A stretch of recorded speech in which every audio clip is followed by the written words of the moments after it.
time aside for whatever. So yeah, absolutely. Okay. Let's see.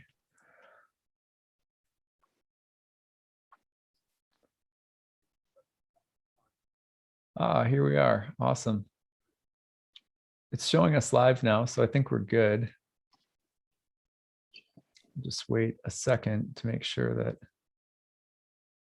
and then let me just put up Zoom so I can see myself. Oh, good. Here we are. So let's just see. I'm going to check the chat box here.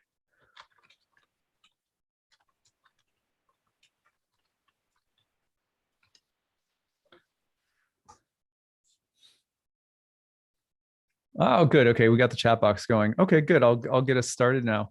Hey everyone, this is Achyuta Bhava from Nightlight Astrology, and today I'm with my friend Raphael Rey from Reydiant Reality. Raphael is a former alumni of one of my programs, has an awesome YouTube channel, tarot expert, has lots of brilliant things to say about tarot, does his own regular forecasts and updates, also knows a lot about astrology. Really happy to be collaborating today with Raphael. We're going to break down the full moon in Aries along with Mars square to Pluto. That's our agenda for the day. But before I go any further, Raph, thanks for being here today. Really appreciate it. It's my absolute pleasure. As I always say, it's an honor to be here. You are definitely one of my go-to astrologers. And for anybody that's hoping to take the course, please absolutely do it. I think one of the things that I really loved about the course that you offer, so many of the questions of why certain things are the way they are in astrology, those are the questions that you're going to have answered. And it really, really helped a lot to see it. In a way, you actually helped it come alive for me more so. So that was really, really, it's a pleasure to take. And yeah, it's wonderful to be here. So thank you. Yeah. And for people who don't know Raphael Rey, if you want to go to Raph's YouTube channel, the name of it is Reydiant Reality. Is that correct for the YouTube channel name? Yeah. He's got close to 80,000 subscribers going on over there. Every time I turn around, it's growing. And you have fantastic regular updates on tarot and astrology. And but particularly for me, because I don't know as much about tarot, that's not my primary divinatory language. I turn to Raph for insight about the cards, about what's happening in the sky through the lens of the cards. He is just really special in his ability to blend astrology with intuitive readings of tarot symbolism. I always learn a lot from not only watching his program, but also I've had the privilege of being on your channel a few times and, you know, doing our crossovers as we do. So it's a real pleasure to have you over here on my channel today to share the love and take a look at the big transits this week. Yeah, awesome. Thank you. That's a huge honor to me, by the way. I remember watching your channel a long time ago. The way that you spoke about and conceptualized Saturn for me just really changed all of my understanding of the planet and the symbolism and the spirituality of the planet as well. So really very, very humbled by that praise. Thank you. Well, as we're sitting here having a little love fest of appreciation for each other. And let's get into it. Thank you everybody for being here, by the way, in the chat box. Yeah, we're going to dive right in.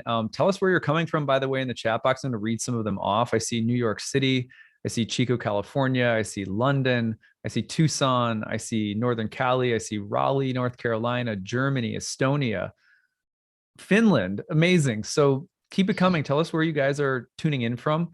We're doing this live stream today. We're probably going to be probably spending about the next hour together. So hopefully you guys can stay with us. But obviously, if for some reason you have to leave and you're like, man, I wish I could have caught the whole thing, it'll be posted later. And Raph should be posting a version of it on his YouTube channel eventually as well. So but let's get into it. I'm going to put the real-time clock up on the screen, and we are going to talk today about the major action in the sky this week, which is a full moon in the sign of Aries, as well as Mars moving into the square with Pluto. Now, the sun just passed through a square with Pluto, so we've got lots of Pluto-y Pluto stuff going on.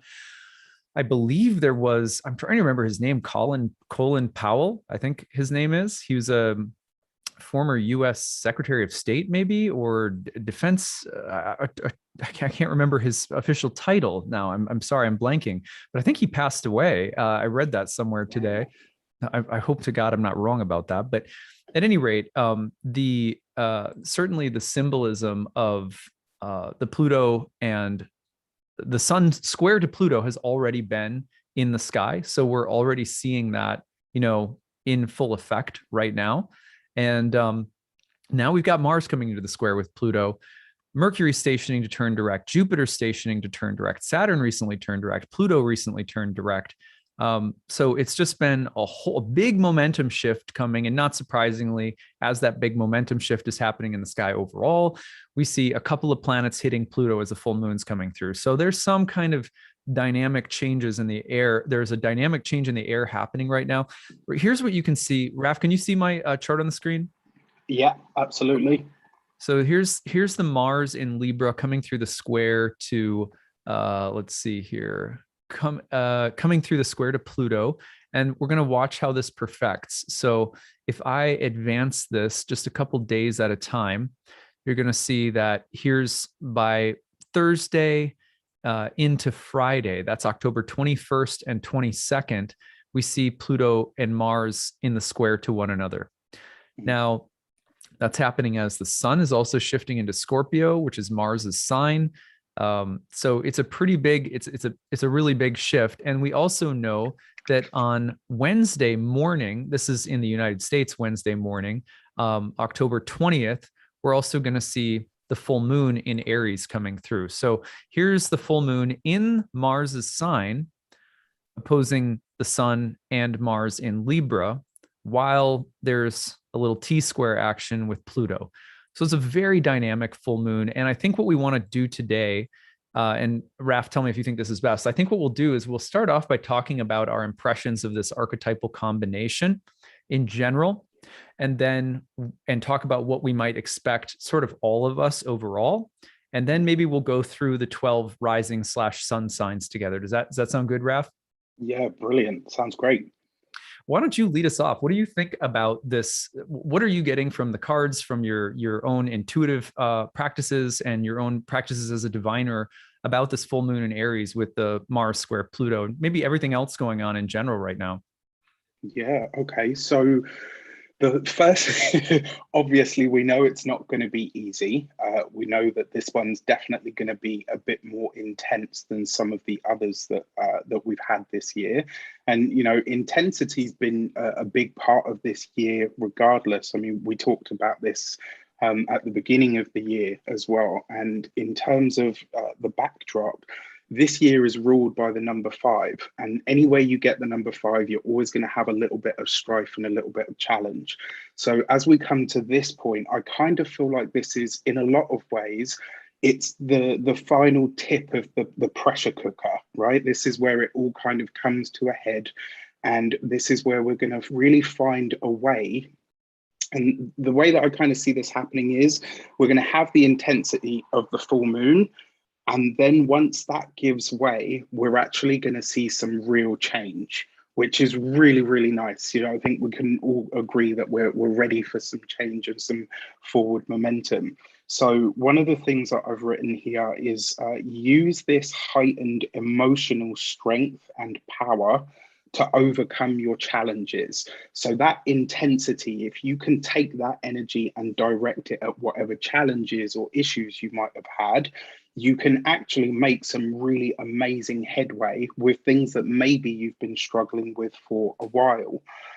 So some of the combinations of cards, and I actually wanted to talk about the energy of a square. I know you said previously that the energy of a square is likened to Mars itself, right? So it's kind of got that irritating energy to it. But also the way that I understand and conceptualize squares is it's an energy that makes you uncomfortable enough to say, I don't like this experience, so I'm going to do something about it. And that really is the most positive way that we can use this energy. So obviously with Mars, we've got action, energy, passion, excitation.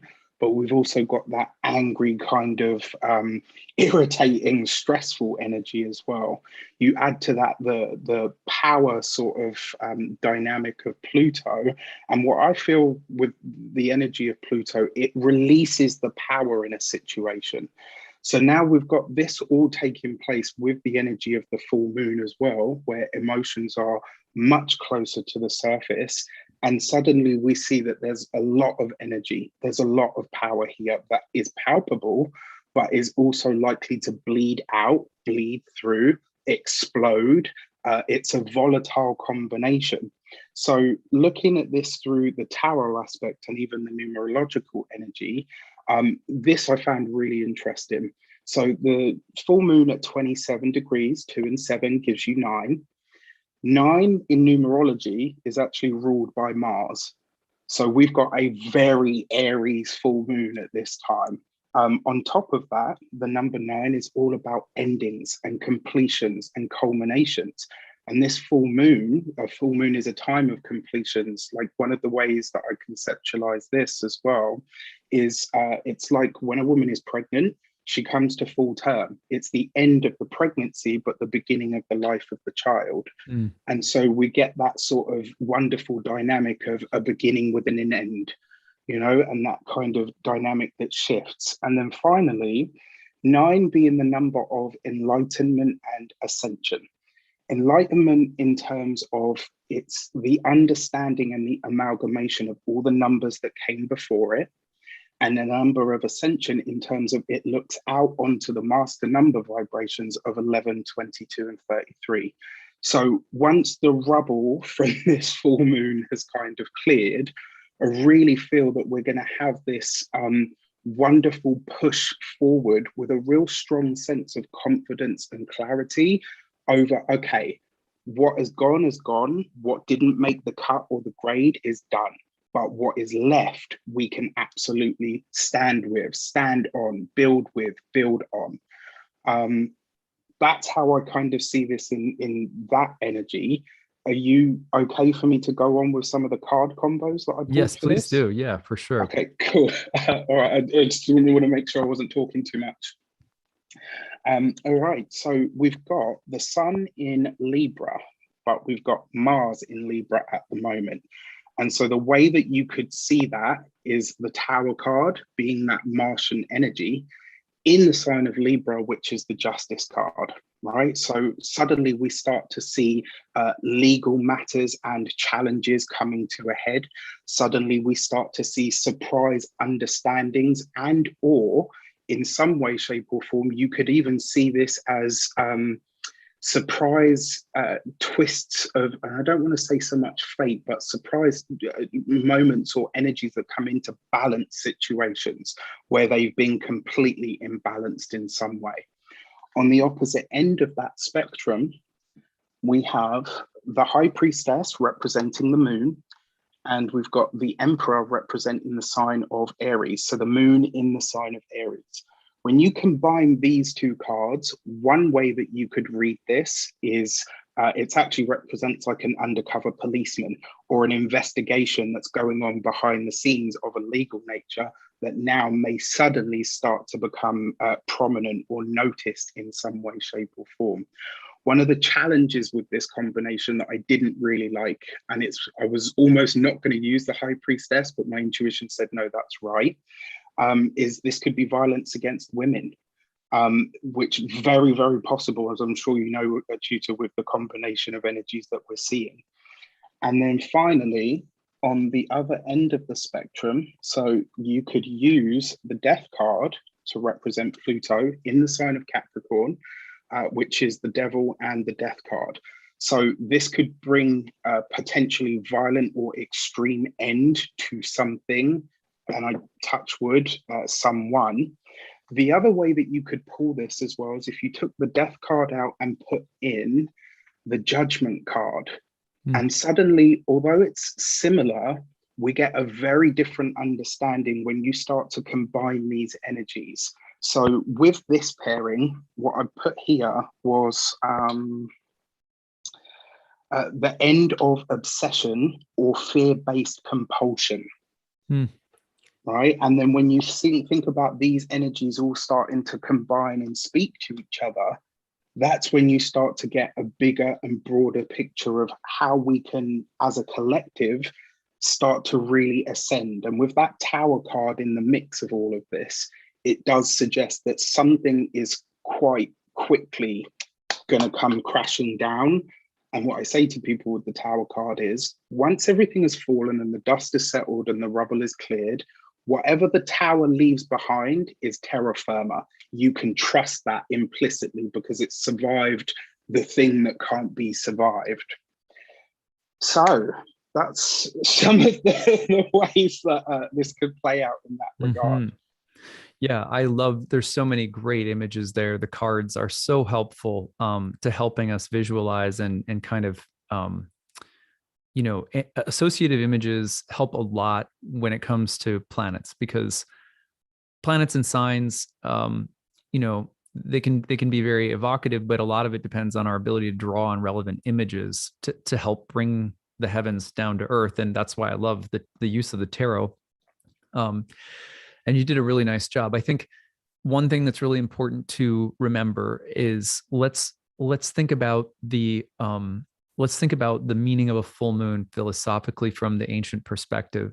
So if you think about the sun and the moon conjoining in their syzygy, the idea is that spirit sort of impregnates matter, that there's an intention or that there's an ideal image that is then going to be born out in the material soup, you know, and it's going to, just like insemination is to pregnancy, and then the child gestates and grows, and then, you know, the baby comes into the world. So the one thing about full moons is, as you were saying, is that you're going to see the seed of the cycle come to be made manifest. But of course, because the moon is not an original light, but a reflective light, there's some way in which every full moon offers us a lesson or an ability for us to reflect upon what the seed was, you know, because whatever the fruit of a cycle, whatever comes about at a full moon, it's never going to be in the material world. It can only be some kind of reflection of the ideal. You know, it's going to fall short in some ways because it's impermanent and it changes from moment to moment and it's always in flux. And so full moons are always this moment for us to reflect upon, well, what were our desires, you know? And sometimes in receiving the fruit of something, you realize, like, for example, having children. Although I love my children and my children are easily the best thing that's ever happened to me, along with probably, you know, my wife, they also have made me realize, well, how idealistic was I thinking this is what having children would be like? You know, it's just going to be this like cakewalk in the park, you know, like, you know what I mean? And so there's always some way in which whatever comes to manifest at a full moon is always also helping us, hopefully, to refine our desires, so that more and more our desire comes in alignment with what's present, what's inside of us, what's eternal and abiding. Which doesn't mean that we shun the material world or anything like that, but the full moon is always going to be, it's never going to be exactly what we think it is, or it's never going to be exactly as we hope it will be, or as we get it, it will be passing away quickly, or whatever the case might be. So there's something manifesting, and then there's always an opportunity for reflection upon the fruit of a cycle or the fruit of the karma that's coming to pass. And so then what we look at is like, well, what type of full moon is it? And, you know, with this one, it's a Marsy full moon. It's a very fiery Marsy full moon. And then we go, okay, well, what's Mars doing? Because, you know, the moon is not naturally, it's not the moon's home. So it's in Mars's home. So we need to look at the guest host relationship, right? Moon is in Mars's temple. Where is Mars? Well, it's opposing Mars, who's in the opposite sign of Libra, the feminine temple of Venus, the sign associated with justice and with the balance, the scales, and it's squaring Pluto, Lord of the underworld. So this is a karmic, you could say this is a full moon of karmic reckoning, you know, where justice and things that are coming up from the underworld to confront us. So what's being shown to us, in other words, at this full moon, those two cards right there, the justice and the judgment card. Yeah. Yeah. Perfect. Those two cards are, it's perfect depiction, because when this full moon, rises, what's coming into view is something that we perhaps needed to see, that's going to confront us with something from the depths, from the unconscious. And when I say confront, that's the Mars word, right? It's going to come up, and we're going to have to look at it, and it can involve challenge, confrontation, which is why all of those images of like lawsuits or potential things that have been maybe stirring below the surface that you couldn't see, that come up, and then you have to deal with them. For example, I had to have people who go to the dermatologist, you're probably familiar with, you'll go in, you get a check, and they'll say, oh, you know what, that mole looks like it might be precancerous. We don't know. We're going to cut it off. We're going to cut that mole off. So I actually had that happen this morning. I had to go and have a mole removed. Well, it's a very small little microcosmic example of what this full moon is all about. It's saying, here's something that's growing. Maybe it's a little shady. You don't know what it is. You might have to deal with it, or even cut something out of your life, or there may be a kind of karmic bill that's due that balances the scales somehow. And it may involve that edge of Mars, which in this case for me this morning was a scalpel, so like, even though it didn't really hurt, I had my it was on my toe. So like my toe was numb or whatever, but it's those kinds of things, both societally and personally, that can come up and seize us this week, especially because that Mars is in Libra, where things can get balanced out. And there's some sense of reckoning. And then with Pluto, the added depth, intensity, catharsis, and purgation, that it comes up from the underworld, and that there can be agitation or frustration around it. And one last thing, which is the theme of women potentially, when you have Mars in Venus's sign like that. I really couldn't have agreed with you more there, unfortunately, about the potential for, this, for example, I'm fully anticipating that this week I will get a load of questions in my horary, my horary inbox, or in my client practices, that will have to do with divorce litigation, or that may have to do with breakups or affairs, or, this kind of thing. And people who may be more or less reluctant to have to deal with that, or look at it, or whatever. I would not be surprised at all if that was the theme for the week. In fact, I already had some of that coming in over the weekend, several relationship horaries in the past 4 or 5 days. So I think you're also spot on about the potential for this to be aimed at Venusian things, which could include love, relationships, negotiations between people where you're looking for some kind of diplomacy, but there might be an impasse of some sort, or also the general idea of anything related to feminism or women, and potentially like violence or unfairness with some respect toward women, or actually I think you could extend that to any kind of prejudice that is oriented towards someone because of their gender or sex identity category in general. Yeah. I love that, and I think it's kind of perfect as well. It's funny, when you mentioned the surgeon, the emperor can be a medical professional or somebody that works as a surgeon. So it was really interesting for you to put that in there. The other thing is as well, I totally get this, and I kind of, just to give like a tiny little tangent. So Pluto's been obviously moving through Capricorn for a while now. And the way that I've come to understand that is 2008, I think it was, he comes into Capricorn. And I kind of feel that this is like, imagine Capricorn being a corporation, and everyone's like, oh no, the auditors are in. Right. And he's like, you know what, it's cool. I'm just going to pull up the curtains, look behind the filing cabinet, kind of see what's going on in there. Saturn's out, the CEO is doing his thing, traveling the zodiac and gathering information and stuff. And then when he came into Saturn, came into Capricorn, and we had that massive conjunction and stuff, I kind of feel like since then we've been seeing all of this stuff that's like the fallout of everything that's taking place. And what I've put here, the reason I've mentioned that is I kind of feel like Pluto, it shows where honesty and truth are needed before we're going to be granted passage. And that's what the full moon is really kind of saying to us. And with Pluto squaring that the moon, it's almost like, well, this now, but have you dealt with this in order to push forward with that? Yeah. I like that a lot. It's what you said at the beginning that I'm remembering now, which is that you said this full moon, because it comes just prior to Pluto Mars square, to Mars squaring Pluto, can catalyze some kind of action that comes about due to the sort of revelations or the revelatory nature of the full moon. And I think that's spot on, that this week can cause, it creates a bit of a gestalt, especially with things where you've reached your end, kind of the end of the rope with it, you know, whether it's your own thing or something else, or you kind of go, oh, that's what it is, or I can't deal with this anymore, or something has to change, or something has to give. I think of in the I Ching, I want to say it's hexagram number 36 in the I Ching, which is I often translated as critical mass, and it shows the ridge pole sagging to potentially break a support in the beam of the house, a little bit like the tarot card or the tower card, excuse me.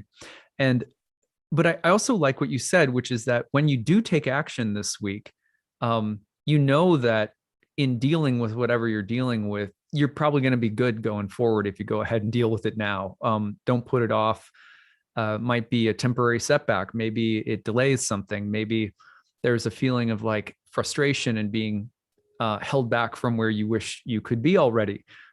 Maybe there's a feeling of agitation with having to deal with something. But as you said, the terra firma is, beneath the rubble. So in dealing with it, or in dealing with the destructive elements of these transits this week, you do know that you're getting a firmer foundation to stand on going forward.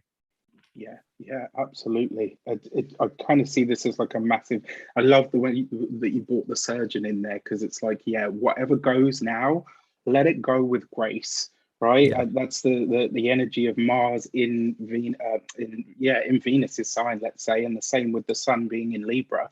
If you can find or tap into that grace energy that Libra kind of puts forward, but keep the action, keep the directness and the assertiveness, and even, allow yourself to find that steely energy of doing what needs to be done. The results, I think, in the longer term, let's say, could be great, actually.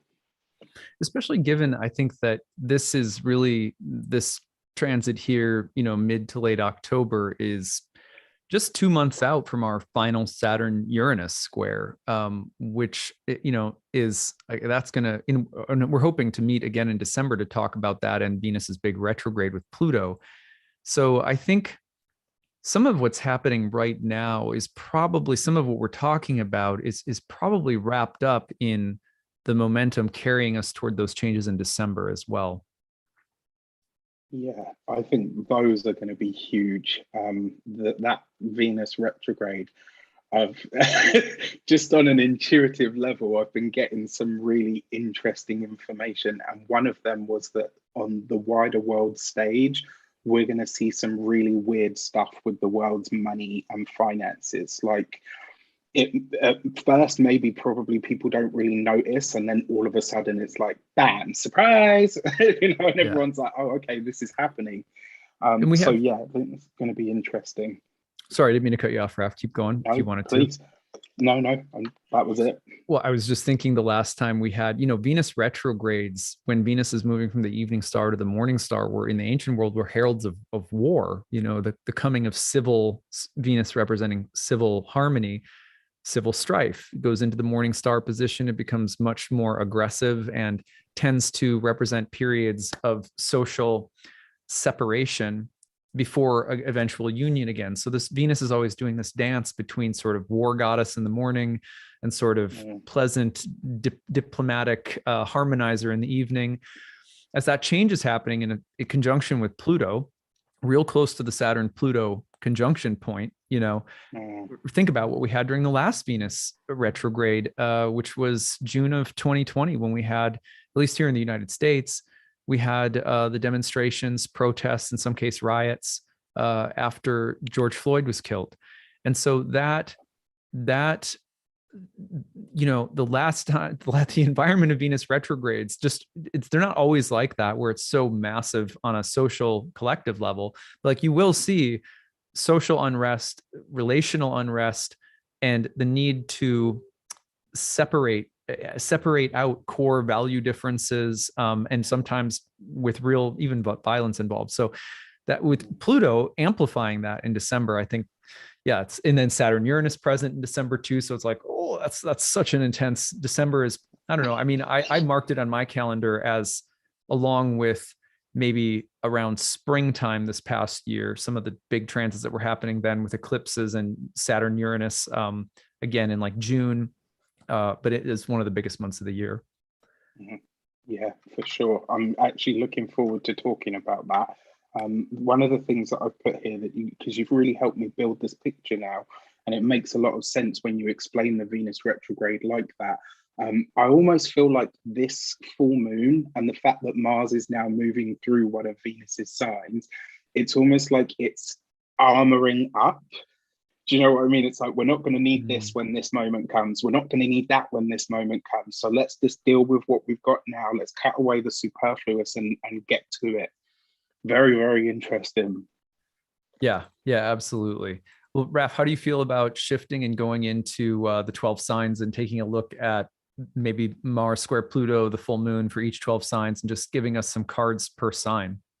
Yeah, absolutely. So I've got a deck of separated majors, and I have a deck, like a full deck. So I'll pull one of each for each sign, if that's okay. That is fine. And I'm not going to say as much. I'm going to let you lead, but I will, after each sign, I will add just a little bit of commentary on the astrology as we see it on the wheel here, and just try to highlight some of the astrology in relation to what your take is for each sign. Now, to be clear, when you're listening to this, guys, we're going to go Aries through Pisces. You could take this as Aries rising or as Aries sun sign. I recommend Aries rising, or whatever the rising sign is, because that'll match up with your whole sign house chart of your birth chart. So that's my recommendation, but you can do what you guys want. You could even do it for your moon sign if you wanted to, but we'll start with Aries. Cool. All right. Before we start, as always, I would like to bless my decks of cards with all forms of love, light, peace, prosperity, and abundance. And I pray that whatever messages come through, they are for everybody's highest vibrational good. All right. So let's get into it. For Aries, your destiny card, or your main card, a tutor, please do the honors. All right. Stop. Okay. So you have the Hierophant card, which in this deck is actually called Faith.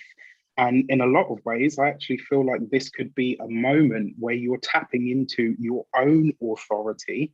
Remember, the Hierophant card has links to the bigger institutions of life that we can't necessarily get round.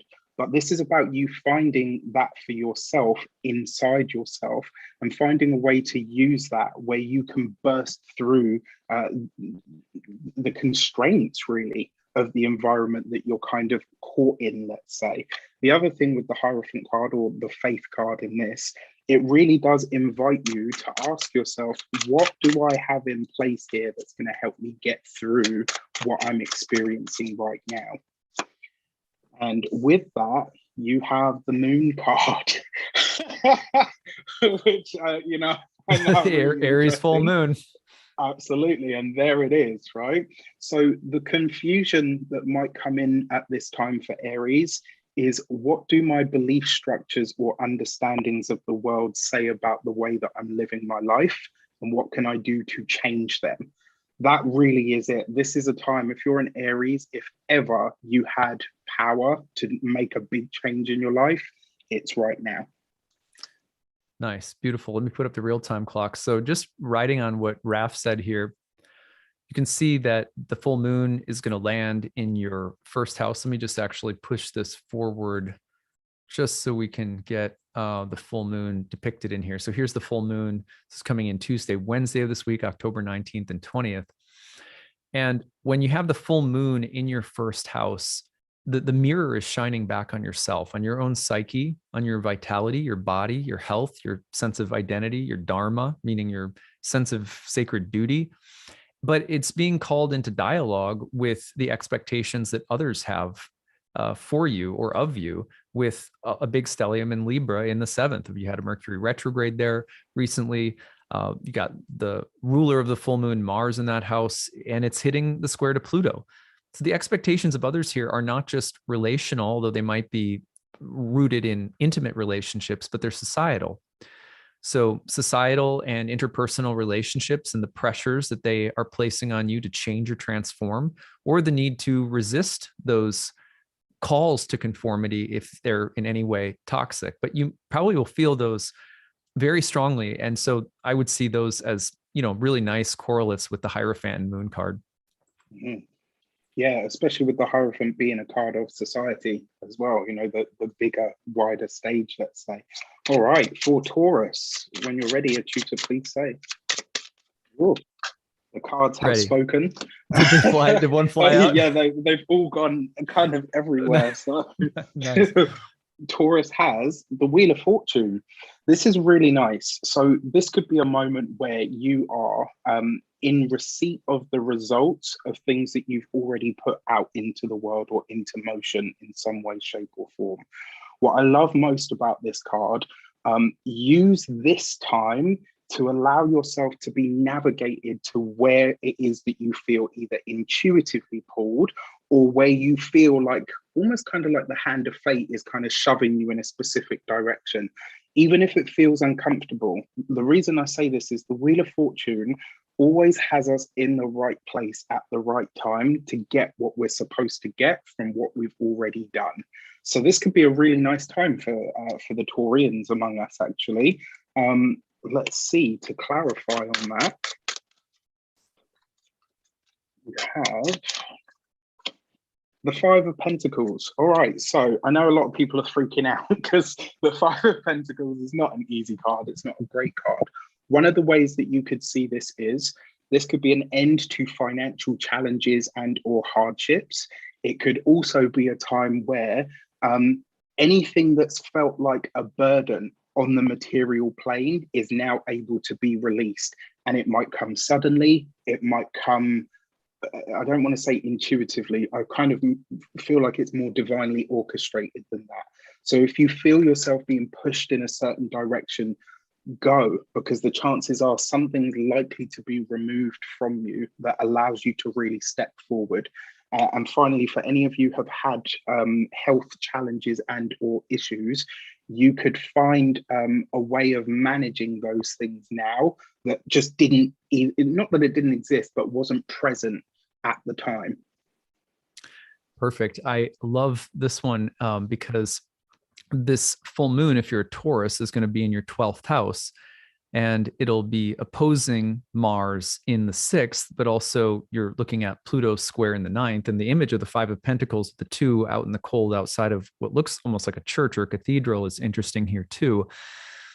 There, I would almost say that there might be a test of perseverance and faith that you could see, because these two houses, the 12th and the 6th, were associated with, the 6th was called Mala Fortuna, which would mean when the Wheel of Fortune serves up something frustrating or a challenge or a setback or a health problem, or maybe even a temporary financial loss or something like that. But Pluto Mars is one of the most regenerative, persevere and you'll be fine kinds of transits. I mean, for example, in the I Ching, one thing that comes to mind is hexagram number 7, which is called the army. And remember, the 6th house was called the joy of Mars, and it was the place of military. And the idea was that as long as you're managing the crises in front of you and you're managing the difficulties and things that crop up maturely with, don't let your frustration get in the way, just deal with whatever in front of you, whatever is in front of you. And you'll find that whatever looks like a temporary setback is actually, it ends up being an integral part of the step-by-step process of how you achieve victory. So I see this for Taurians as a moment of like, if your faith feels tested or challenged, there's actually good fortune coming at the end of this, but there's some need to persevere. And I know it's trite, but like, look at whatever's coming and the necessary steps that you have to take to handle it as part of a blessing that's actually going to be coming through. And the reason I feel confident saying that is that you also, as a Taurus, you've just had Saturn and Jupiter turn direct in your 10th house.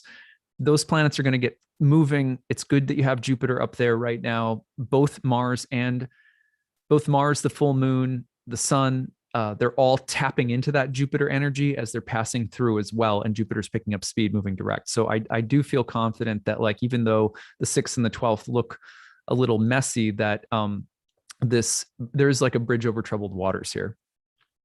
Yeah, I love that. It's perfect as well. But yeah, cool. All right, Gemini, a tutor, when you're ready, please. All right. All right. You guys have the Justice card.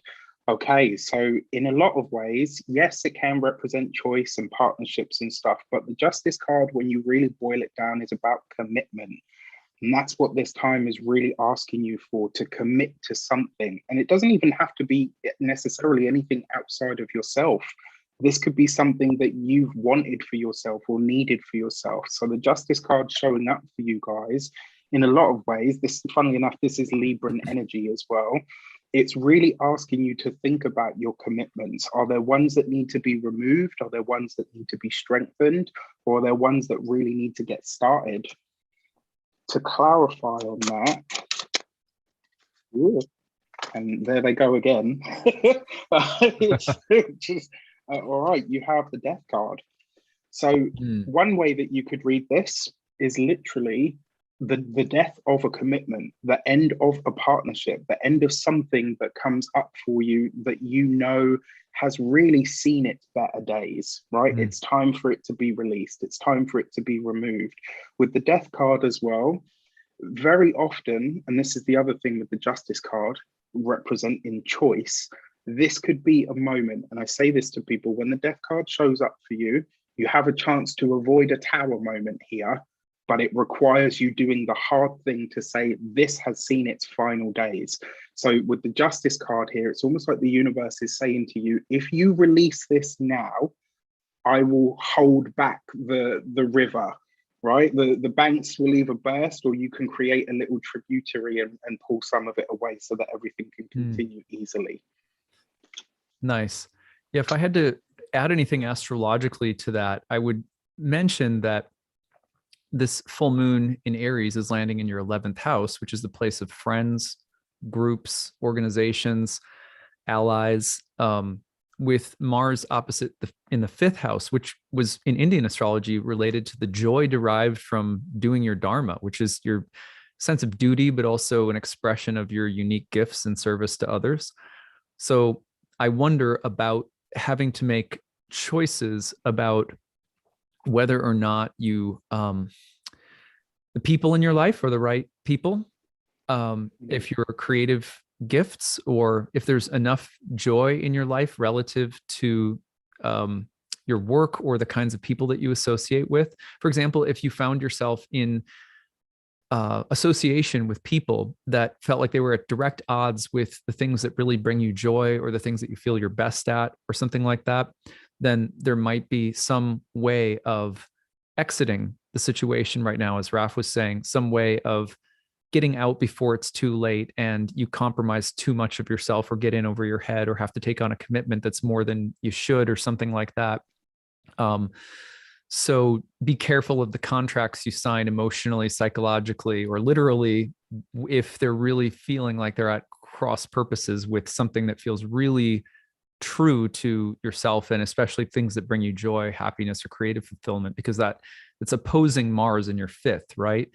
And then the 8th house, of course, is, again, you think with Pluto squaring in the 8th, you're thinking of a place that has to do with other people's things, that the things that they expect from you, or that you're obligated to give them, or that they may be obligated to give you. So you also, the other one is like, be careful of what you're willing to take from other people right now as well, because it could lead to something not so great in the end, which I think is maybe a little bit of a warning with justice and death involved at the same time.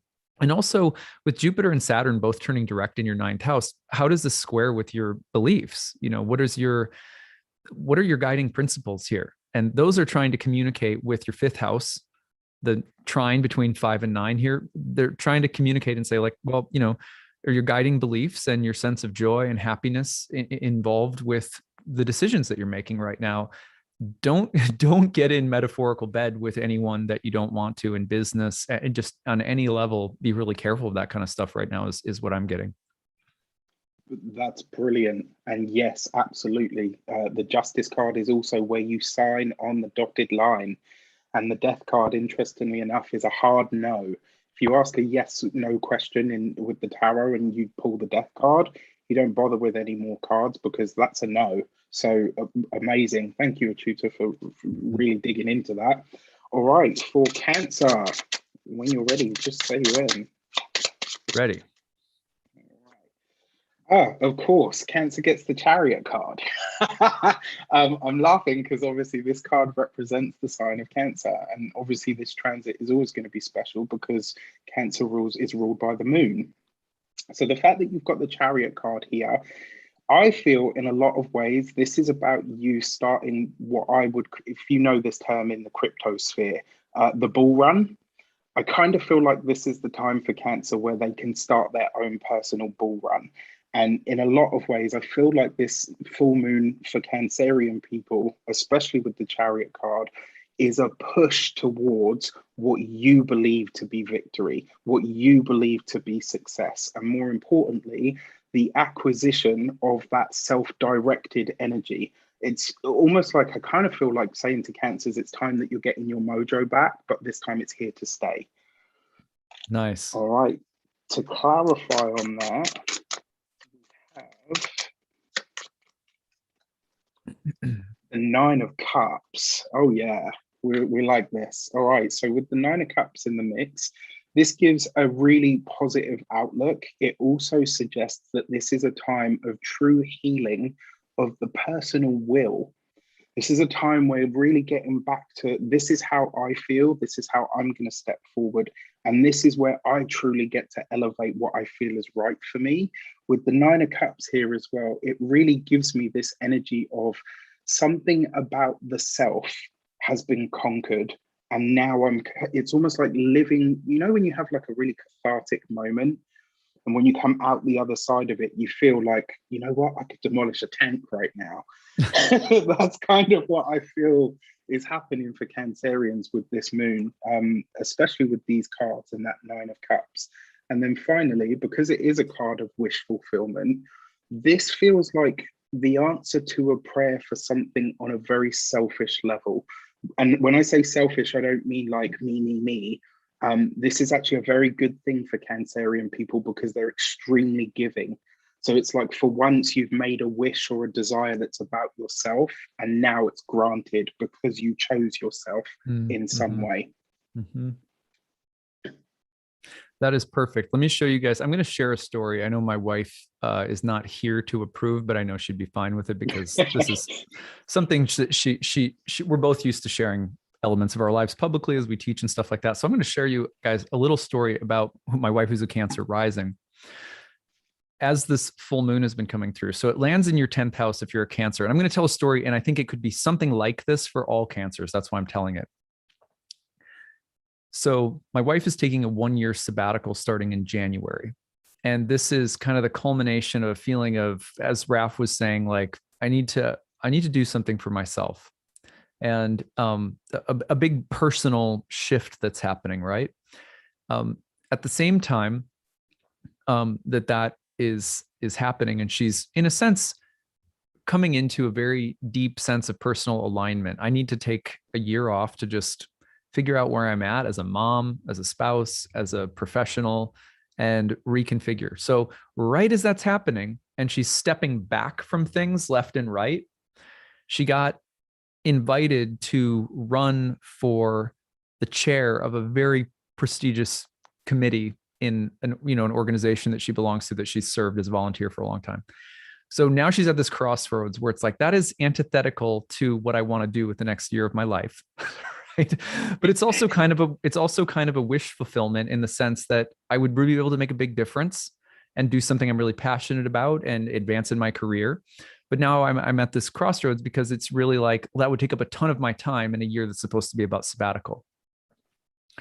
So when you see the full moon blossoming in your 10th house as a Cancer right now, here's the face of opportunity, potential advancement, a lot of busyness and activity and dynamism, maybe opportunities to start something, all that Aries inceptional energy in the 10th house, right? But then there's demands for your private life down in the 4th house that are presenting themselves equally as strong. The private life of the 4th could be home and family. It could be just private time, downtime, solitude, but it's more inward, of course. And then, the pressures from Pluto in the 7th could either be, well, what does my spouse want or my spouse think? Luckily, in this case, I'm like, you do what you want. I'm on your side, whatever you choose. I'm just like, not going to show up as coercive Pluto who's saying you ought to do this, because and that's the pressure that you could face right now, if not from a loved one, then generally speaking, Pluto and Capricorn's like, you'll never get ahead again if you don't take it. You know what I mean?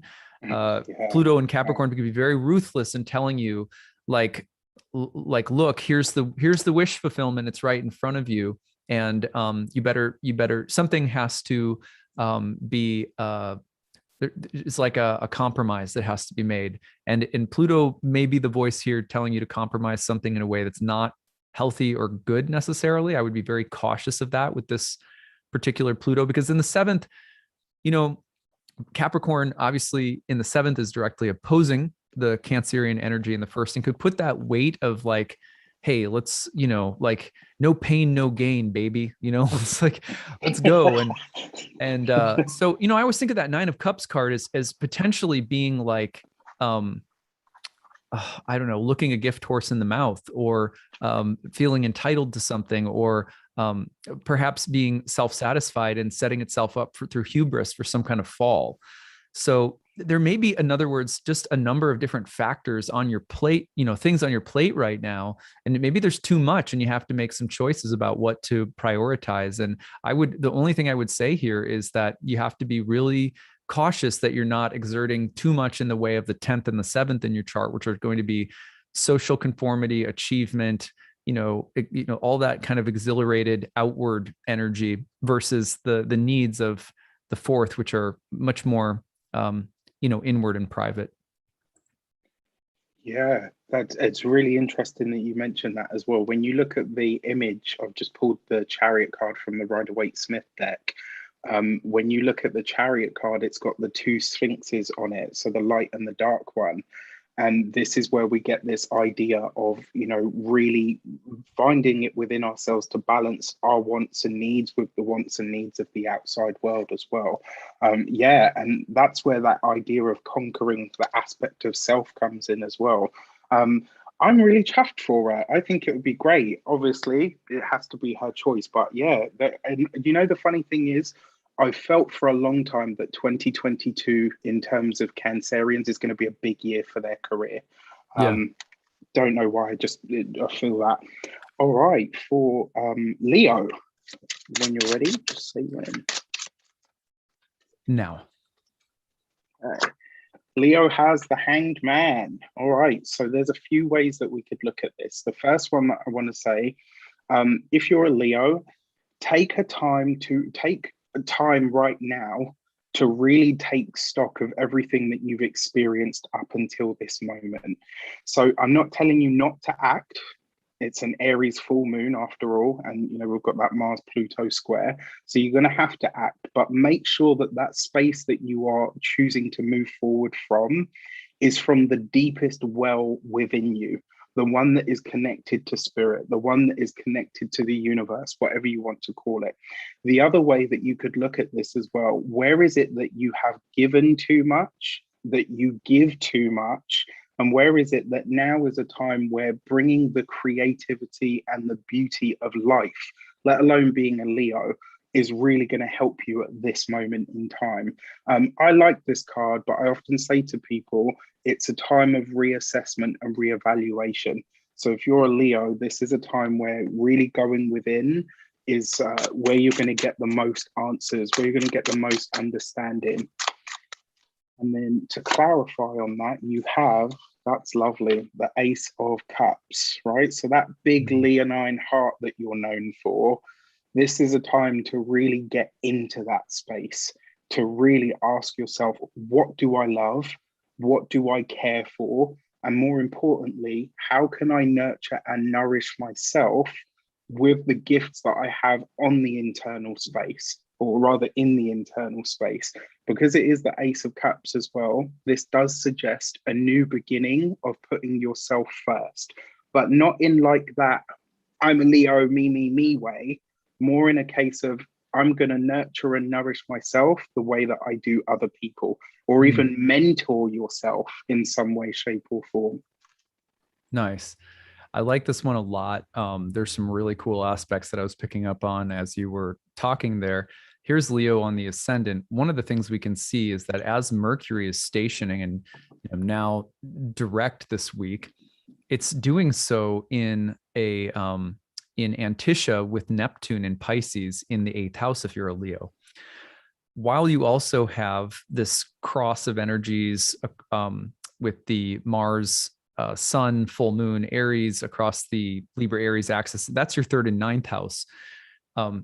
I think of, I just did a video not long ago about some of the misconceptions of the sign of Libra. And one of the things I mentioned was ambivalence. And that ambivalence is not, some people will criticize people who are ambivalent. Oh, you can't make a choice or whatever. But spiritually, intellectually, ambivalence is the sign of sages in almost every culture. By that, I mean people who can see both sides of something and end up having what maybe appears to other people like conflicted feelings or views about something. That's actually a sign of intelligence. It's like saying the opposite of a great truth is not a falsehood, but another great truth. Sometimes the Libran mind is going to perceive things like that and sees, as Saturn in Libra does, for example, its exaltation is in Libra.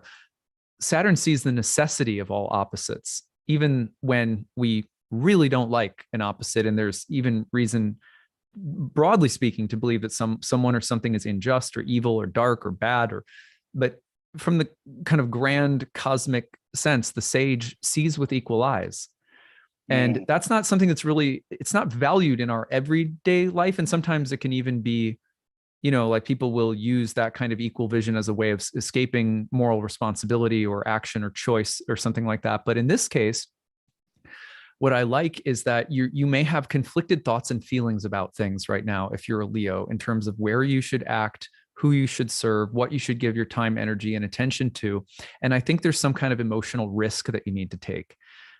You've got the Mercury in Libra turning direct in the 3rd house, hitting Neptune in the 8th, something that you deeply care about, but that may not look good to others, or something you feel very deeply, but it's like, I don't want to look a certain way. I don't want to be misunderstood or something like that. And I think the thing that I was getting from that Ace of Cups along with the Hanged Man is about taking a risk, even when you could see acting in 2 totally different ways and you're not sure you're doing the right thing, but there's an emotional risk, and you'll serve your joy, you'll serve your happiness if you take that risk, regardless of what others may think, so long as it's also rooted in something that you deeply care about, as Raph was saying.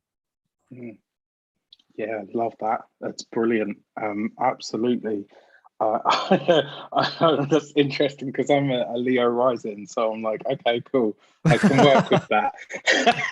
Totally. Brilliant. Thank you. All right, for Virgo. Ooh, okay, there we go. Oh, you got it. Virgo has the Lovers. So this card, yes, is love and relationships and partnerships. These are definitely things that are going to be highlighted for you at this time. But the thing with the Lovers card, it also represents choice. It also represents, sometimes it can be a true quandary of what does my heart say and what does my head say. And so this could be a time where, if you're a Virgo, really considering those things and maybe even wanting to shut the world out for what feels right to you right now could be a part of this. So if you find that you're feeling a little bit like the Hermit card, which is Virgo ruled, it would make sense to me. But it's not kind of like I'm going to shut myself in a cave. It's more, I just want my bubble and whatever or whoever is in that, right? And it's like just putting that, the blinkers up, let's say. To add to that, oh, nice. You have the 10 of Pentacles. So for some of you, this could be a time where considerations about moving, about different homes, different places to live might come up for you.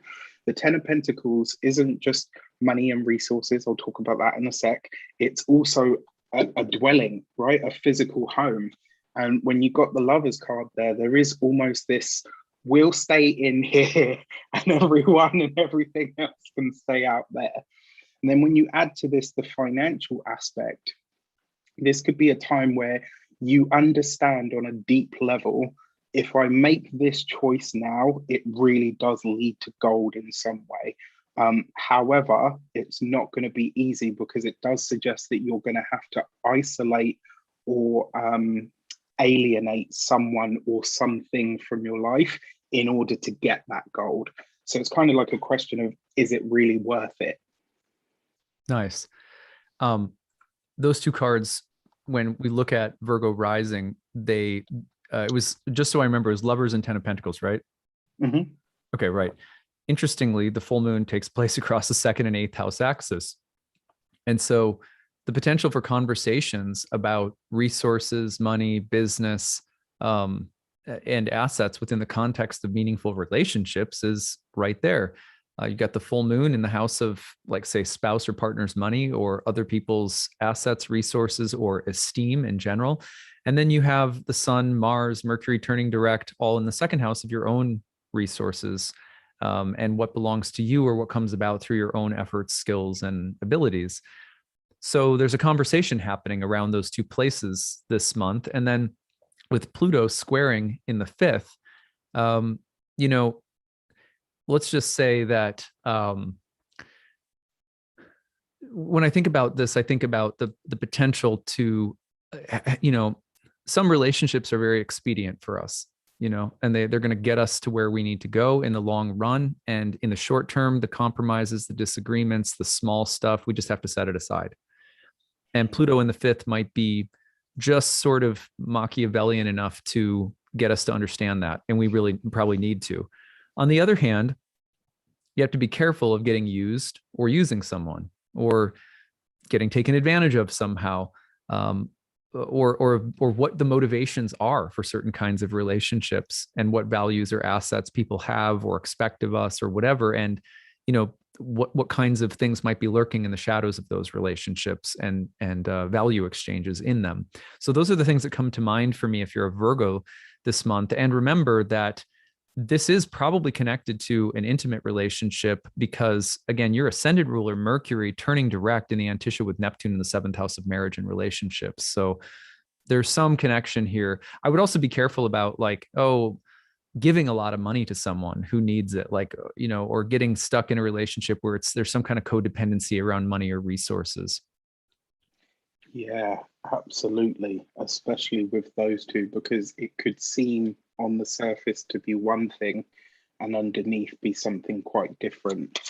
All right, for Libra. Go ahead. Okay. Libra has the Sun card. Nice. Nice. So it's kind of cool as well, because obviously the Sun is in Libra at the moment. So it's kind of perfect, actually. I'm not going to say you get a free pass at this time, but I am going to say you get an easier ride of it. Remember, the Sun card in Tarot, it's kind of like, I always say to people, it enhances your blessings and it diminishes your challenges. So even if it falls next to, say, like the Ten of Swords, whatever could be really challenging, it's not going to be that bad. And this actually suggests to me in some way, there's a personal realization here of how your path is now actually clear. It's almost like you're looking at things and thinking, you know what? This could have been a lot worse, but actually now I can see, like, literally where I want to go and how this is going to happen for me. To clarify on that, you have the Page of Swords. All right, so there's a few ways this could show up. For some people, that news that you've been waiting for painstakingly, behind the scenes, whether you're waiting for a letter or an email or a phone call for something to move ahead, this time could very well bring that to you. Definitely possible. With the Page of Swords here as well, this is a moment at which you could initiate something. And I kind of feel like Aries and Libra actually are probably the two signs. Like, if you initiated something now, it would probably go quite well for you, especially if it's come from a place of personal understanding or realization. And then finally, with that Page of Swords, quite frankly, this could be a moment where you come to realize that someone's been talking a bit of crap about you. I was just going to say that. Right? Or maybe they've said something, something that's been said about you that's negative now comes to light. right? You get to see it for all it is, but you can use that with the Sun card to push you forward and say, yeah, okay, that's cool. I'm going to use that as fire to get me to where I want to be. Perfect. Yeah. And when we look at the Libra Aries axis, that's your first and seventh house if you're a Libra rising. And one of the things that I think is really interesting about this is, of course, Mercury in Libra just turning direct in your first house. But if you can, again, look as it's turning direct, it hits the Antisha with Neptune in the sixth, the place of conflict, but also a planet of deception. So when I saw that Page of Swords, I instantly thought, oh God, one thing I would say in the positive here is if you're dealing with intractable people, just get strategic. I mean, obviously you don't want to do anything unethical. I think that could get you into trouble here. The Sun with the Page to me says, like, if you have to get a little tricky, as long as you're ultimately coming from a good place, good intention, you're upright, moral, virtuous kind of Sun qualities, but you may have to just get strategic, because you're dealing with someone or something difficult, probably someone with the full moon in Aries in the seventh and Mars sort of debilitated in your first house. Just as long as you're not doing anything that could get you in trouble or that's totally unethical, but using a little bit of strategic timing, tact, talking to the right people, you may have to circumnavigate something rather than going directly at it. And I get the feeling that may bring a little bit more success than trying to go directly at someone or something, but also be prepared for people potentially going that way at you right now. And that's the thing that I think could be a little bit more painful, or coming to realize that someone or something you've been dealing with hasn't been totally above board. Yeah, absolutely. One way that you could probably utilize that Page of Swords energy as well, if you're a Libra, play dumb. Right? Don't be dumb, but play dumb. All right. For Scorpio. Ready. Wow. Yeah, of course. Scorpio gets the death card. Say no more, right? So the fact that you guys have this means this could be a moment, actually, not only of personal power, but it could really see you uncovering or getting very clear on what your personal desires are and what it is that you're now ready to truly release, end, or let go of. And this might be, I hazard a guess here, this might be something that you've really struggled with for a long time. This could be a moment where it's like, okay, you know what? I know this has been here. I know I've been working on it. I know I haven't quite conquered it yet, but I'm ready. And it's like you're facing this with newfound courage, almost like newfound desire to create change, but on your own terms, so it's coming from within rather than the external world. To clarify on that, we have the Sun card, right?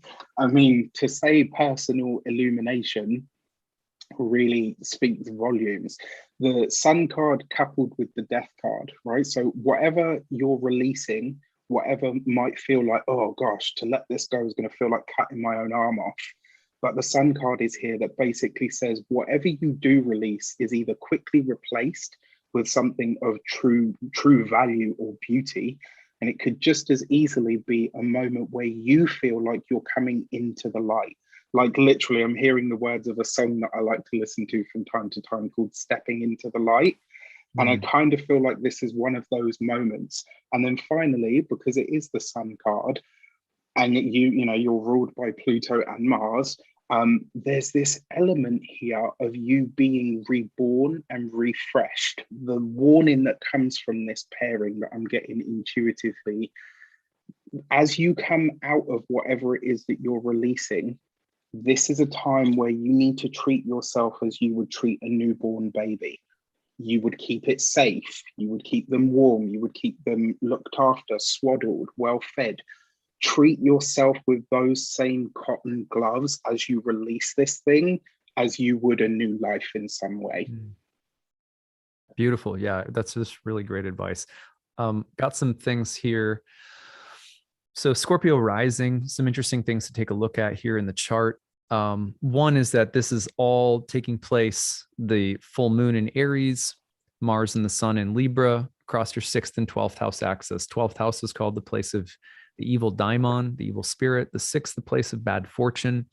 What's interesting to me is that right after this happens, the sun is going to move into your 1st house if you're a Scorpio. So whatever these culminating tensions are in these two sort of archetypally difficult houses, there's, when these houses get hit, there's often coming into a stressful place, just to be totally honest. It's whether it's health, whether it's fatigue, just existential fatigue, some losses, some challenges, some setbacks, some interpersonal conflicts, par for the course of the full moon across this axis, honestly. And Tauruses are dealing with this to a certain extent right now as well. We talked about, for example, with Tauruses, we talked about the fortune card. And what was the other one? Do you remember what went with the fortune? In which sign? Taurus rising. It was fortune. It was Wheel of Fortune. I had the Wheel of Fortune and the Five of Pentacles. Yeah, Five of Pentacles. Five of Pentacles. Yeah. And we talked about a challenge that if you deal with constructively step by step ends out to be a blessing, right?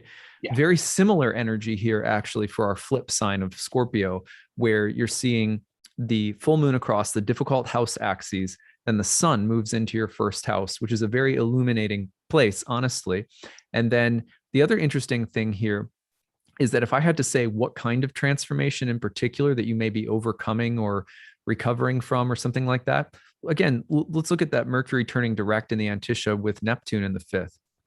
The reason I think that's so interesting, and I'm doing a little bit of, I'm juggling things around a little bit, is you've got, Mercury is in your 12th, but rules your 8th, also rules your 11th.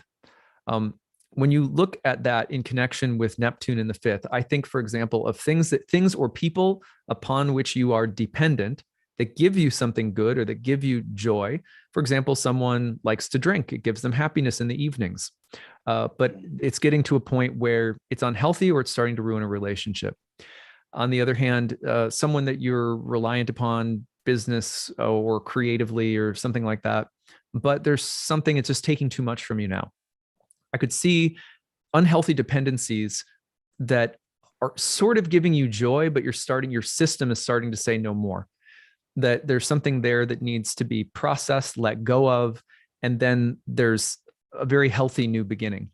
The other clue that I get about that this might be the case, that it might involve a person or a relationship in particular that's kind of taking too much from you now, draining you in some way, is because when the sun moves into Scorpio right away, it is now on a crash course with an opposition to Uranus in your 7th house in the next couple of weeks. And so to me, if I was Scorpio rising, I would say, look at who or what are your unhealthy forms of dependency right now. Maybe they gave you something for a while that was good, but you don't want to take beyond there's an expiration date for everything. And if you keep taking beyond that, then suddenly it gives poison rather than a blessing. So that's what I would be thinking about. Or at least one of the things I would be thinking about. Amazing. All right. Sagittarius. All right. Saggies, you have the devil card. All right. So again, we talk about release here. All right. But what I tend to say to people here with the devil card, where is it that something has run away with itself? All right. So if you're a Sagittarius, something like this could now be highlighted to you, where you're really taking a moment to say, okay, I'm not in control here.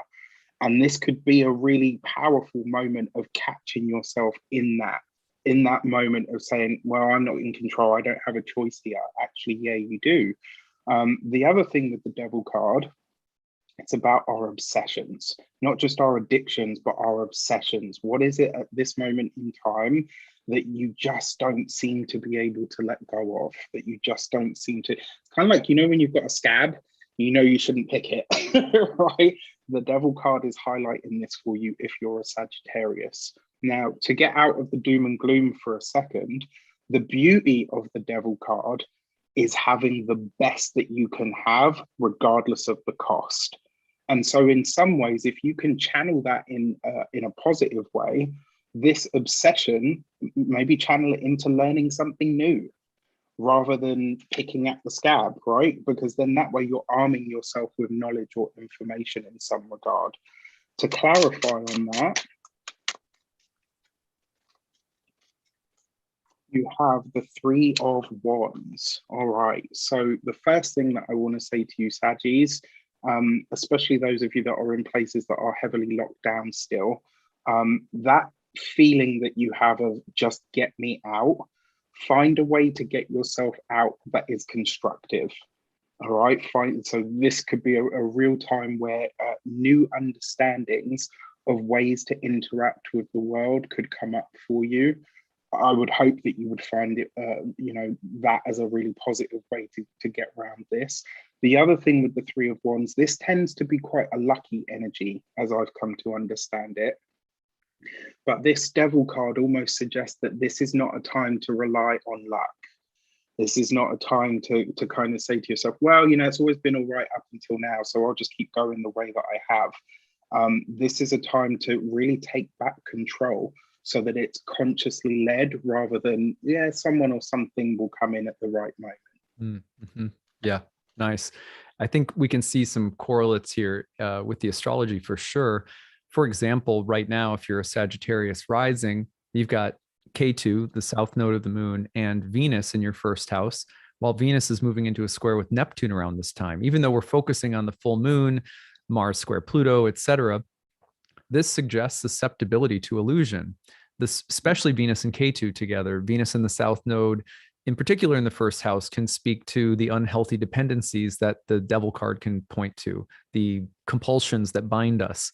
So be really careful about that, as well as any kind of quick fix solution that comes to your mind as a way of getting free. And that's exactly what Raph was saying in terms of if you feel pent up and you're like, I got to get free. That's the Venus K2 impulse in general, which we just have to be a little bit careful of right now if you're Sagittarius rising. At the same time, I think you also have to be a little bit careful because where's that Neptune energy coming in? Through Mercury turning direct. So Mercury turning direct, hitting the Antisha with Neptune, Venus squaring that Neptune. So you've got two different planets simultaneously hitting Neptune in the fourth. What would the 11th house Libran energy, the Mars in Libra, for example, point to, especially squaring Pluto down here in your second?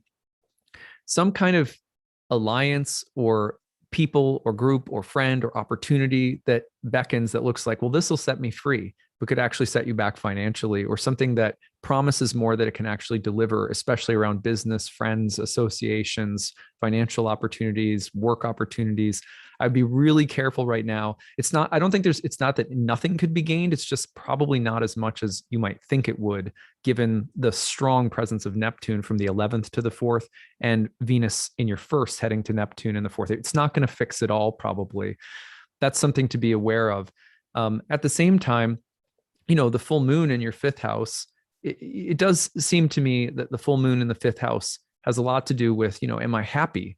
And the feeling of being stuck or wanting greater freedom or happiness. Remember, the 5th house was called the joy of Venus, a full moon in the joy of Venus's house. And also Venus in your 1st house speaks to the need for greater pleasure or happiness. But with Neptune kind of pushing things somewhat subtly and invisibly down in your 4th, with a debilitated Mars in your 11th, squaring Pluto in the 2nd, I just would be very careful about who and what you partner with or link yourself to in an attempt to solve or fix things, and making sure that it's not a rash or impulsive choice, or that it's not diluted in some way. Yeah. All right, for Capricorn. Okay. All right. They have the World card. That's really interesting because the World card is Saturn. So I kind of like that for the Capricorns. So when it comes to the World card, I would say this is a moment where your community is going to be very, very important to you. The World card has really come to mean that for me. This could also be a time where having to school or still your emotions, certainly some of the past understandings that you have in regards to your community or people that you're tied to at the moment. So take a minute. Like, this would be a time where, and I say this to people when the Five of Swords shows up with certain cards. Just because you don't like the source of the information doesn't mean you should ignore it if it's good information. And so if you're a Capricorn, this wild card basically says if there's someone in your community or your sphere of existence, let's say, if they're giving you good info or good intel, forget whether you like them or not, right? Take that stuff out of it and just take the advice, because if it's good advice, it's going to be good advice. To clarify on that,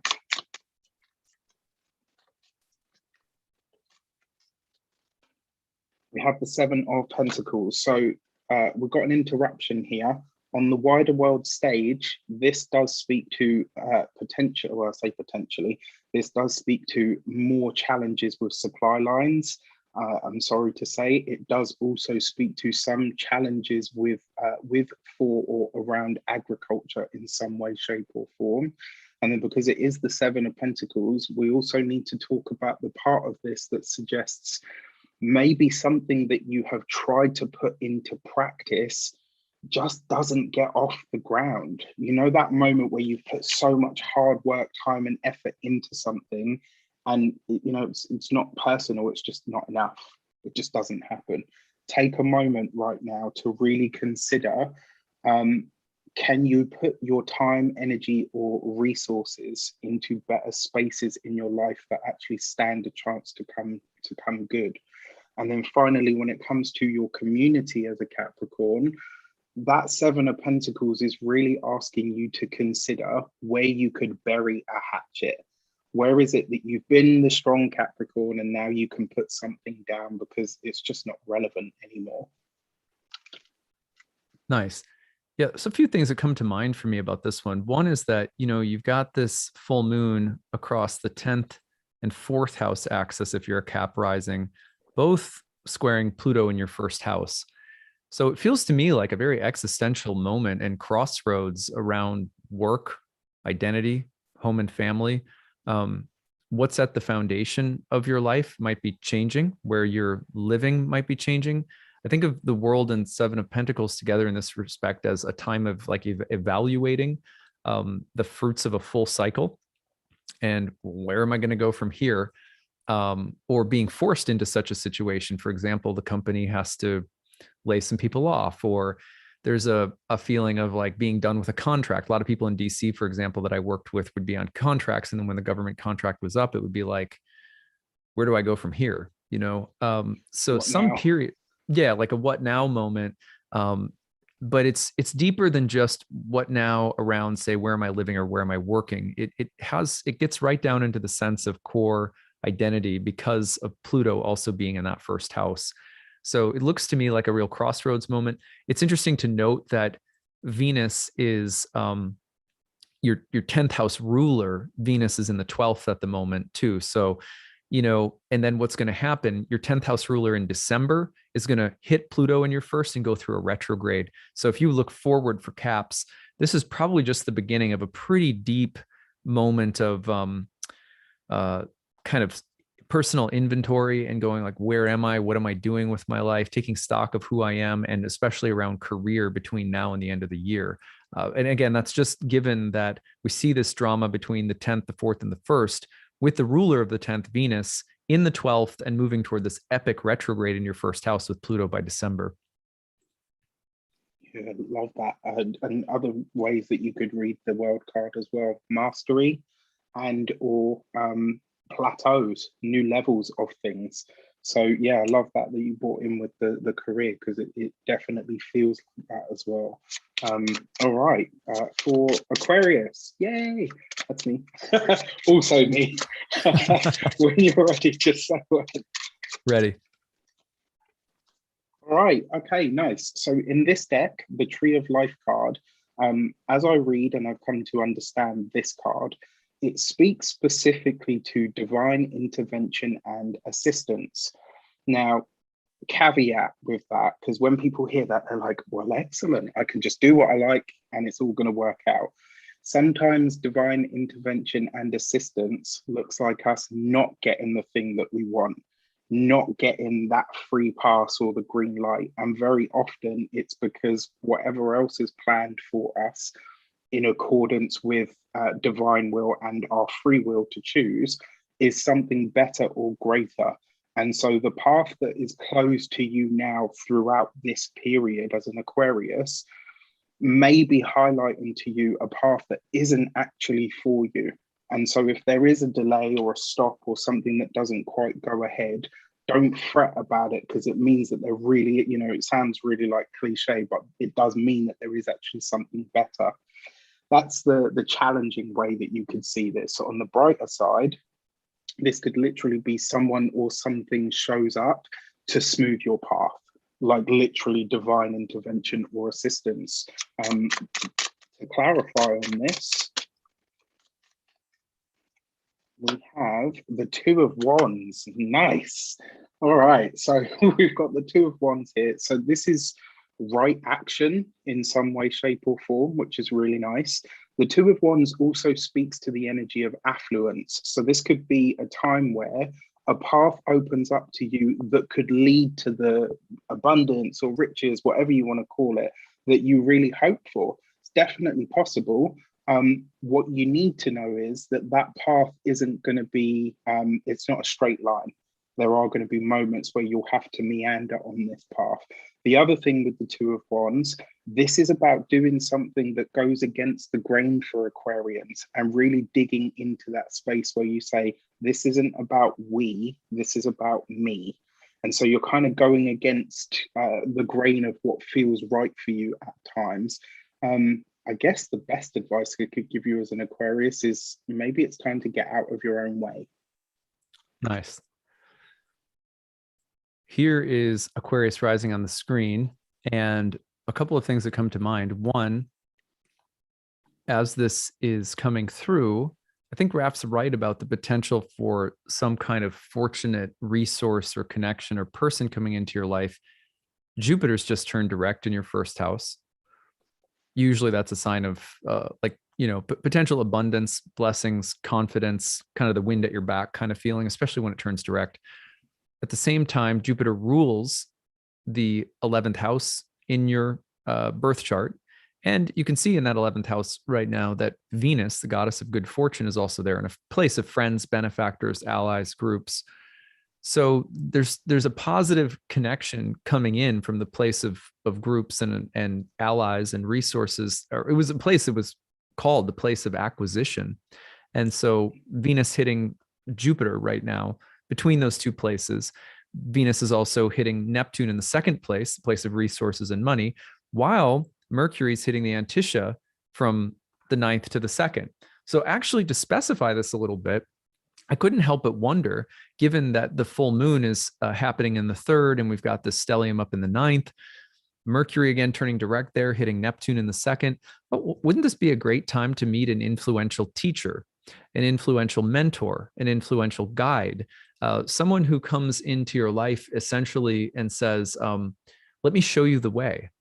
I think a little bit of, say the name of the first card again, Raph. It was the Tree of Life. Right, the Tree of Life. I don't know that card so well. The thought that came to my mind, though, was just that obviously the Tree of Life is going to be, for example, that image is used in the yogic tradition as also as a reference to knowledge, right? The Tree of Life is also a tree of, there's another tree, the Tree of Knowledge, Tree of Life, Tree of Knowledge, the Tree of the Knowledge of Life and Understanding. I was just struck by the image of the Two of Wands in association with that as a mentor, a teacher, a guide, someone that gives resources to you that may not be just financial, but it could also be based in learning a new craft, a new skill, a new trade, some kind of resource like that coming in. Does that make any sense to you, Raph? What do you think? Yeah, absolutely. Especially when you think, so in the Thoth deck by Crowley, the Two of Wands was called Dominion. And that kind of tracks, especially when you think about the figure holding the world in the hand. Like, this is a deeply wise person on the card that we see. So yeah, absolutely. And usually, like I said, because this card has a link to that affluent kind of energy, it represents very often people or situations that have nothing to prove but have a lot to give. So yeah, absolutely. That's really kind of exciting, actually. And could it also represent something that, say, the Aquarius has to give, something that they could be called to share or give or bless others with, some knowledge or ability that they might be called to teach? Absolutely. Why? Mainly because it's a two. Twos are all about partnership and balance. So it's not just about what you're given. You have to get, like, in order to really gain, you have to give something, right? And I kind of feel like that tracks with the Tree of Life card as well, because there's that idea of divine intervention and assistance, but also it being, okay, well, it works for you, but it might withhold something from you as well. So yeah, I love that. Perfect. All right, so for Pisces, Last but not last least, but always never least. All right, ready. Pisces has the Emperor. Okay, so I like this actually for Pisces. I think that this is going to be a time that really highlights to you where you're ready to take charge, where you're ready to actually do something about all of the things that you've been experiencing. I also feel this is a time where a lot of Pisceans will probably have that inner fire to create a different environment for themselves. Maybe in, the external environment, but certainly in the lifescape in general. There's be a time where it's like, I'm going to make these changes. I'm going to push ahead with this. Also, as well, this card can represent physical stuff. So this might even be a time where you marshal your physical resources to say, actually, you know what? I want to get fitter, or I want to get stronger. Do you know what I mean? Like, all of those physical things might come in as well as the lifescape. To clarify on that,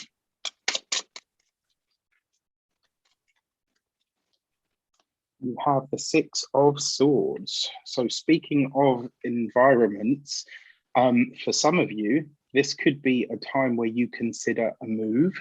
For some of you, this could be a time that you consider some kind of travel. And for others, this could be a time where, because it is the Emperor, so we do need to talk about challenges or issues with the boss, with the work, with the career in some way that could now start to subside. But it's because you're refusing to back down. It's kind of like, by taking charge, you're like, okay, this situation's going to change and I'm going to be in the lead of that change. Nice.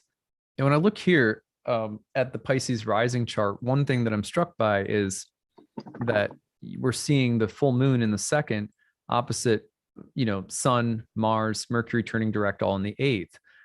When you see the square to Pluto in the 11th, I get the feeling of the potential to also clear a debt.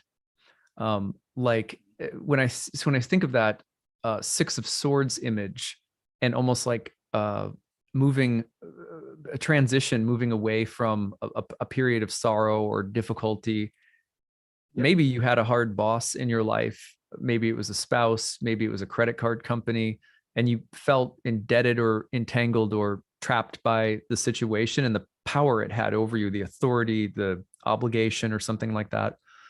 Maybe it's a time now where it can be let go of and you can be moving away from it. And it's kind of like, it's, you pay off your student debt. It's like, oh my God, this is the best thing ever. I paid off my student debt. I'm no longer prisoner to the man. It's like, well, you don't really have anything in the positive, but you don't have anything anymore in the negative. Maybe it's something, just something like that, where there's some kind of balancing of power dynamics, some kind of earning back of respect or dignity, clearing of debts, things like that. And I would also be aware of the fact that someone may walk away from you too. We have people that walk away from us in life and sometimes serve as a mirror to show us that we were demanding too much. And that could be emotional or spiritual or something like that. And so if we see someone or something that's parting ways from us, and we can accept that and take that feedback humbly and not try to rail against it or try to control or demand something or make it hard on someone because they want to part ways with us. I think that will serve us better in the long run right now if you're a Pisces rising. although it's not, I don't see Pisces rising individuals typically as the type who are like into vengeance and trying to maintain control over people no matter what. But, you know, sometimes not Pisces, overtly. yeah, exactly. That's what I was going to say. I was going to say sometimes it could be a little bit more, almost more like on the emotional level. So just being kind of aware of that, letting people go if they want to go. Because, you know, in some ways it's like, if someone wants to walk away from us, even if it hurts, you don't really want to be in a relationship with someone on any level if they really don't want to be in one with you, you know? So anyway, those are my thoughts, but I think there's just so it doesn't sound totally negative. My general feeling was of that combination of the cards you drew, Raph, was the feeling of being able to walk away from something that had maybe some too much power over us. Yeah, that's perfect, actually. I really like that, and it's actually a better reframe. For me, yeah, I think the way that I read it was almost like you're taking charge to say, I'm going to let that go, or I'm going to be past that now. But I really like the way that you said it, because it makes sense. And when you see the Emperor as someone or something that has the power, and then the Six of Swords is like literally being released or moving away from this. So yeah, absolutely. Amazing. Well, we did it. We got through all 12 signs. I want to just say a big thanks to Raphael Rey for being here today. I find that Raph's intuition and his ability to speak really fluidly with the cards opens up my own with the astrology space. And so it's a really wonderful partnership in terms of just being able to, what is it? Riff off from one another and really enjoy it. And obviously we've done, for people who watch my channel, you know, we've done this a few times before, and every time we just get really great feedback. So I hope you guys enjoyed this as much as we did today. Yeah, same. Thank you so much. What I love about the way that you put the astrology in with it as well. Once you say things about the astrology, I'm like, yeah, and I can see this in the cards as well now. So yeah, it's great. Yeah. As always, so happy to be here. Thank you so much.